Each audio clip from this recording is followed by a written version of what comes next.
AmEx case goes back to 2005, and at the time I was working as an executive coach, and I met Giulio Del Borgo, in a program of leadership development. And so I would like to introduce Giulio, and I would just let him talk about first the experience of being coached, because it was the first experience for him, and then how this relationship evolved in a initiative of cultural transformation, leadership cultural transformation that touched every single person in American Express Italy. Good morning, thank you very much. Thank you for inviting me, by the way. This lazy has changed my life, sort of. I met Giovanna when I was promoted country manager for Italy. I was looking for my leadership role in my organization. I realized that for me to be part of that type of experience was not going to be sufficient to actually move the needle in my organization. So I took the opportunity, let's say, of a recent employee value survey of that year, which was a disaster. So I'll give you the facts. I just noticed this morning, the facts. We were having good economic results. The company was going well, very well actually. Yet we had a very bad people result, the worst in the entire international. American Express operates in 22 countries. We were the worst. The importance of investing in the human capital was a word that was given in every single presentation, but our behavior in the organization was totally contradicting. So there was a gap in the employee satisfaction between what the leaders were thinking about themselves and the organization and what the people were saying about the organization and the leaders themselves. A huge gap, which turned into, when we started the program, a complete denial. Leaders were saying, not our problem. We've done everything very good.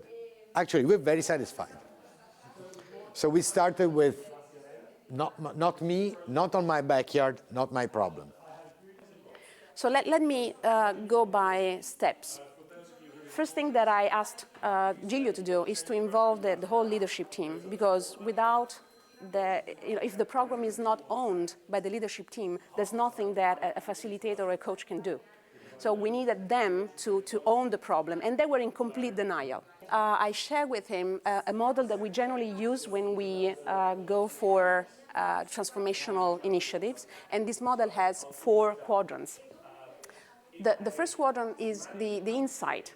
The insight is that what is the alignment, you have heard from today's presentations, what is the alignment between what they really care about as an employee and the change that the organization is asking me to do? So is that meaningful for me? Do I find my realization in it? Because otherwise I will not change anything.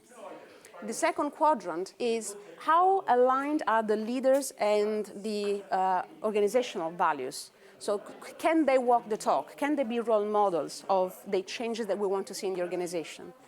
Then the third quadrant is the skills. Do we all have the skills to behave in different ways?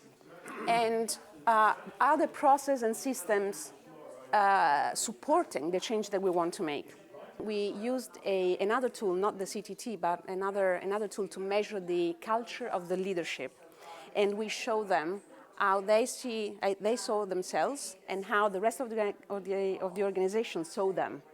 And then we made a comparison with the best practices with the most successful companies in the in the sector. Then the other stages were, first of all, what we call the personal mastery. Is a retreat of 3 days where we take all the management team, and they I think that they had an experience that goes beyond any rational measurement, because they discover themselves as human beings. They went through experiences that made the case for change so meaningful for them that they decided to really embrace it. The number one lesson was, let's set the playground and make it transparent and clear to everybody. Everybody has the same tool and access to the same information. roles are just purely accidentals. The rules must be, let's say, shared, and every behavior must be consistent with the playground that we have established. This program resulted 1 year later in the same employee satisfaction survey. It showed up how the results became the best in Europe, moving from the worst in the entire world. If you look at that, this where the dimension where we improved in a dramatic way, I would say, the employee engagement raised by 10 points, meritocracy by 17 points, people by 16 points, employee development by 9 points.